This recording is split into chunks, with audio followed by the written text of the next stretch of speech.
एक बार फिर से आपका स्वागत है।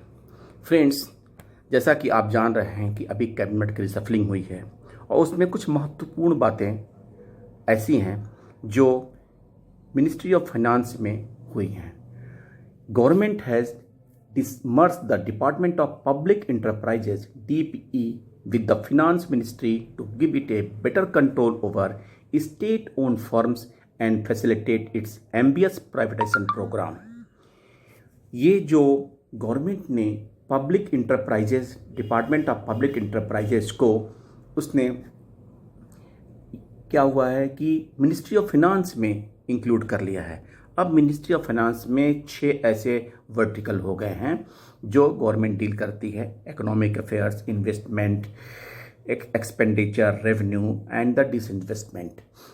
The Narendra Modi government's decision to bring the Department of Public Enterprises under the Ministry of Finance from the Ministry of Heavy Industries and Public Enterprises is indicative of the desire to expedite and facilitate the privatization.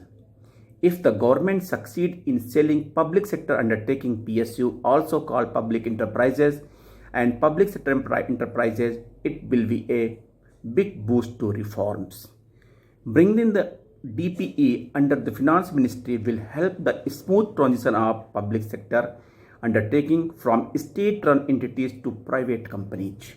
A look at the DPE's allocation of business rules will make us understand how some of these are counseling, training, and rehabilitation of employees in PSC under the voluntary retirement scheme, rendering advice related to revival, restructuring, or closure of the PSA, including the mechanism thereof। यानी कि सरकार ने जो ये public enterprises को ministry of finance में ले आने के पीछे उनका मेन मकसद क्या है? To expedite the privatisation of the public enterprises, और उसमें पब्लिक सेक्टर बैंक और इंश्योरेंस कंपनी का प्राइवेटाइजेशन भी शामिल है। फ्रेंड्स, गवर्नमेंट का ये मनसा बहुत ही अच्छा नहीं है, लेकिन फिर भी जब तक कोई अपोजिशन नहीं होगा गवर्नमेंट इस रोड मैप के साथ आगे बढ़ेगी ताकि प्राइवेटाइजेशन जल्दी से जल्दी हो सके। और फ्रेंड्स, और ये शुरुआत है, ऐसा नहीं है कि केवल 2 पब्लिक सेक्टर बैंक को प्राइवेटाइज करने के बाद या एक इंश्योरेंस कंपनी को प्राइवेटाइज करने के बाद सरकार चुप बैठेगी। सरकार ने इनिशियली 2 बैंकों का नाम इसलिए लिया ताकि अगर कोई अपोजिशन अथवा उसमें हिंड्रेंस या क्रिएट होता है तो सरकार उसे हैंडल कर सके। लेकिन फ्रेंड, अगर इसको हम प्रोटेस्ट नहीं करते हैं या यूनियन अपोज नहीं करती है, गवर्नमेंट अपने इस रोड मैप को इम्प्लीमेंट शीघ्र से शीघ्र करेगी। और ये तो शुरुआत है, आगे और भी कुछ होने वाला है। इसके अलावा फ्रेंड्स, एक जब 11 बाईपार्टाइट सेटलमेंट हुआ था तो उसमें एनपीएस के बारे में डिसीजन लिया गया था। In the partial modification of clause 15 of the bipartite settlement dated 27 April 2010 in case of all employees who have joined the bank on and from 1 April 2010 and who are governed and covered by the new pension scheme defined compulsory pension scheme NPS, while the employees will continue to contribute 10% of pay plus dearness allowance.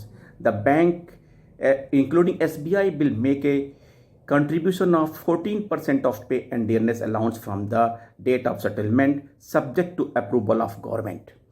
Friends, family pension की तरह ही NPS में employer का जो share होगा वो 14% का contribution होगा, और उसके लिए भी एग्रीमेंट हुआ था subject to the approval of government, और गवर्नमेंट ने अभी तक उसे भी अप्रूव नहीं किया है। एक आरटीआई के जवाब में डीएफएस ने अपना जो जवाब दिया है, डीएफएस से एक क्वेरी की गई थी कि please provide information of status of implementation of 14% of the employer contribution towards NPS of public sector bank employees. Second, please provide information and effective date of the implementation of point 1। और इसके जवाब में DFS ने दुनिया भर की कहानी लिखी, स्टोरी बनाया, लिखा In this connection, it is stated that the National Pension System (NPS) was introduced for all new recruits to central government service with effect from 1/1/2004. Wide Government of India notification dated 22/12/3. This notification has been amended void notification dated 31st January 19. As such, the provisions contained in the notification dated 31st January 19 are applicable to the central government employees only. Further, Para 2 of the notification dated 31st January 19 provides that the provisions of the notification are effective from 1st April 19, and the Government of India wide notification dated 31st January 19 has enhanced the government's contribution from the existing 10% to 14%. Friends, ये कहानी लिखने के बाद DFS ने ये नहीं बताया कि बैंकों में एम्प्लॉयर का कंट्रीब्यूशन 14% कब लागू किया जाएगा। जो अप्रूवल, जो एग्रीमेंट 11 बाइपार्टाइट में शामिल हो चुका है, उसका इम्प्लीमेंटेशन कब होगा, इसके बारे में उन्होंने कोई जानकारी नहीं दी।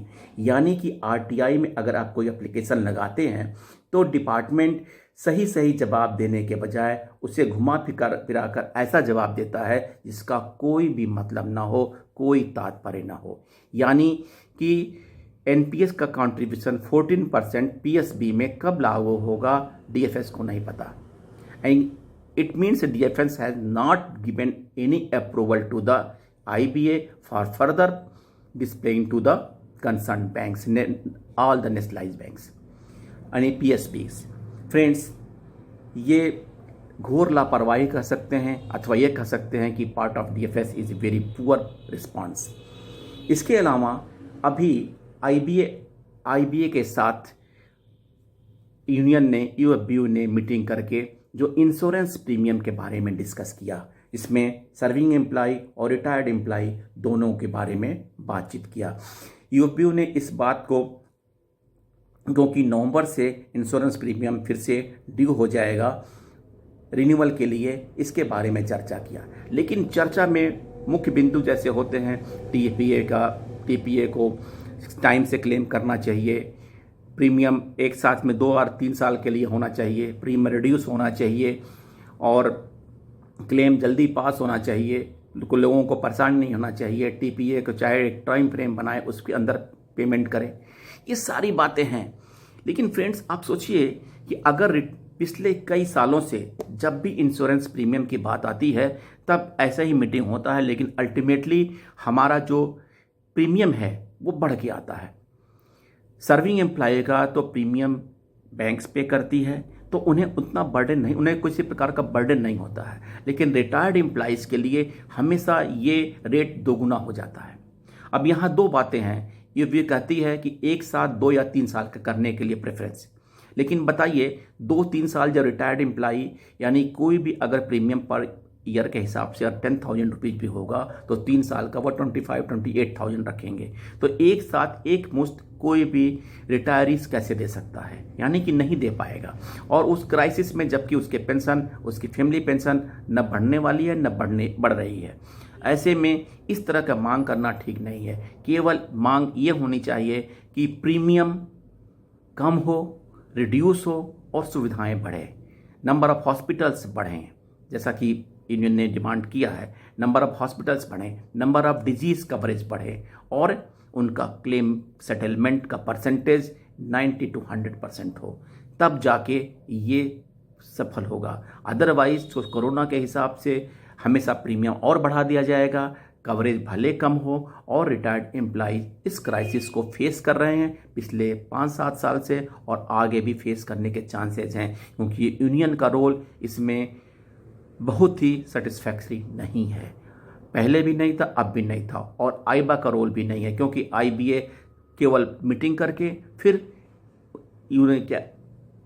वो इंश्योरेंस कंपनी की बातें मान लेता है।